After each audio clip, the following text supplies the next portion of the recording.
Hello everybody, back here with another awareness video for Ehlers-Danlos Syndrome Awareness Month 2020. So we are in the third week of awareness now, and so today I'm just going to speak a little bit about my bladder and how my bladder's been affected due to the EDS. As you can see, I'm wearing this funky top again. So basically I'm a full-time catheter user now. I live with a catheter, but I'll start from the beginning. So basically, for the last probably 3 years, I've been having serious problems with my bladder, but not just that. Since I was a very young child, I had nothing but continuous infections, kidney, bladder infections. I had all sorts of kidney scans and ultrasound scans when I was a kid. I had one when I was about 12 years old, and I had figured that I was holding back a little bit of urine in the bladder, but nothing really got done about that, and that's just... Well, it kind of got better. I didn't get any infections for a long while, which was really good, but obviously I was still retaining urine, but obviously I thought it was getting better. So, you know, like if you get no symptoms, I had no symptoms for few years, and then everything started to occur again. I must have been about 18, I think, when everything started again with my bladder badly. So I'm 21 now, so I think it was about 18. So what really first started happening is that what we had realised is that I was losing control of my bladder. I was having a few accidents here and there. But also I wasn't going to the toilet like enough. I was retaining. So really it was odd. I couldn't figure out why I ended up having so many accidents and then not feeling the need to go to the toilet. But what it was is I was retaining, and then something was called I forgot the name of the incontinence. I think it's overflow incontinence, and it was overflowing. The bladder was so full it was just releasing itself, and I was having accidents. So anyways, I'll fast forward a bit. That had been going on for a few months, nearly a year probably, by the time I finally got the referral to urology. Got referred to the urologist at the Freeman Hospital, and it's just great. I couldn't ask for a better urologist. It was a bit daunting going to urology for the first time, being a young girl.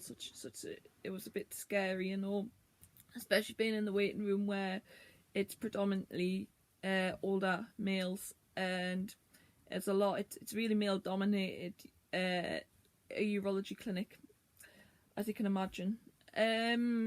So I went to see the urologist, and first off took all of my history, so on and so forth. And then I got referred for urodynamics test. Quite an unpleasant test. They put a little tube in your bladder by the urethra. Quite painful.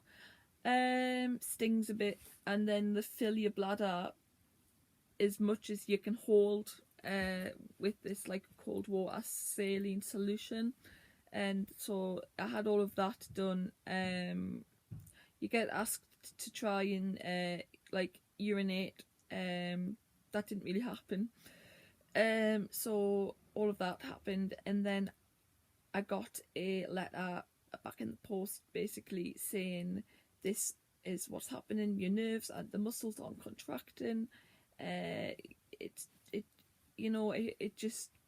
The muscles and nerves are contracting. We're referring it to a nurse specialist. So I got referred on to a nurse specialist, urology nurse specialist. She's lovely. I couldn't ask for a better one there as well.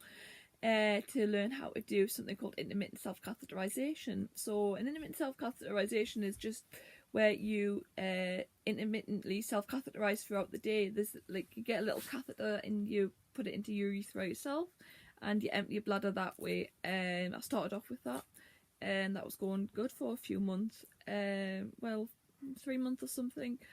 And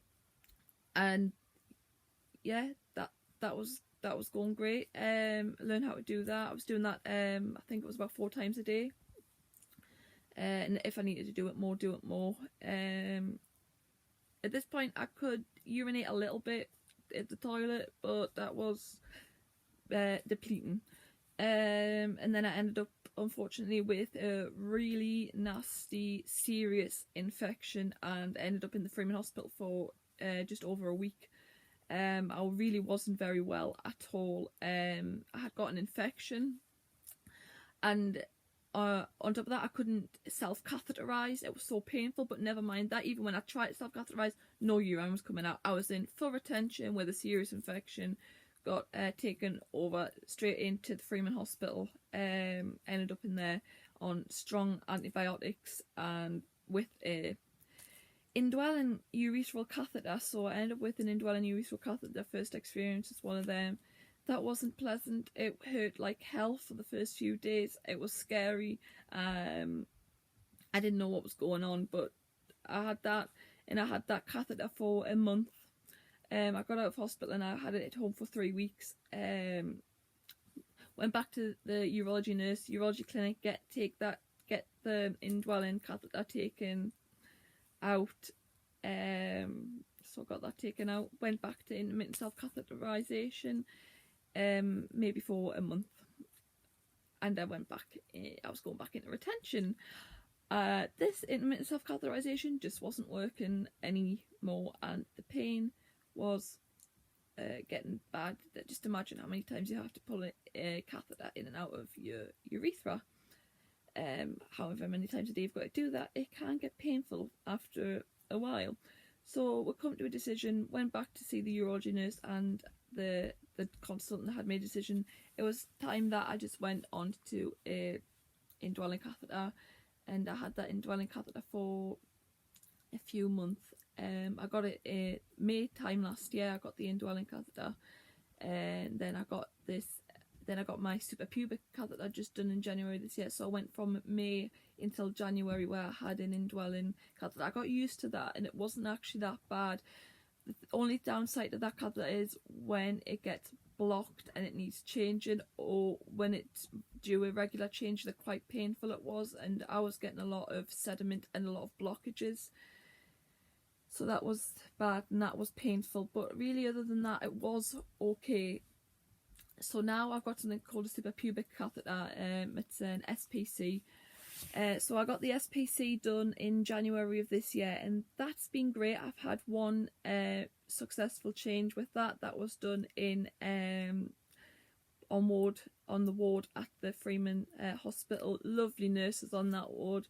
Great. I really love Del, he's great, and I forgot the name of the other nurse, but they're both from the Philippines, and you know, they're the best, they're the happiest, smiliest nurses you could meet, and that's what you want when you're going for a catheter change. So I've got this suprapubic catheter, and unfortunately it's not something that I will be living without.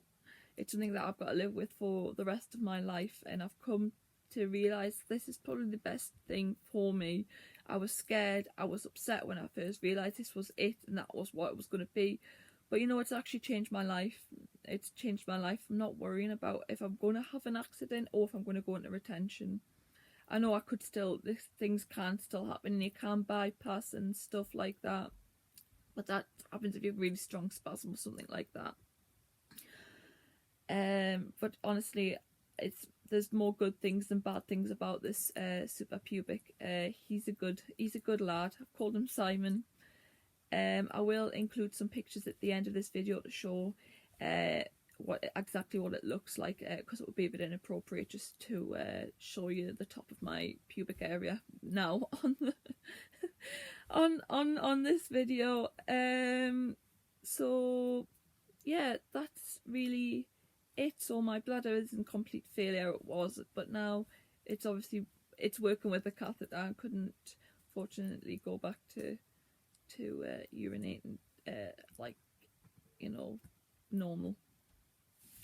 But so yes, there is different sorts of bags, and you can go on FlipFlow or you can have a catheter bag. I use a catheter bag. FlipFlow, it just doesn't work for me, unfortunately. So I've got Peter the pee bag. He sits on the bottom bottom of my leg. He's strapped to the bottom of my leg, goes all the way, stretches down, and then sits at the bottom of my leg. So I hope this video's been informative and people have got an idea of why I need a catheter. And if anybody is scared about getting a catheter, don't be. Honestly, it is alright. It is scary first, but honestly the process, you get used to it and it's alright. It's alright after a while, and I've come to know this is the better thing for me. So everybody stay safe. God bless. Please do share and like and subscribe. Thank you. Bye.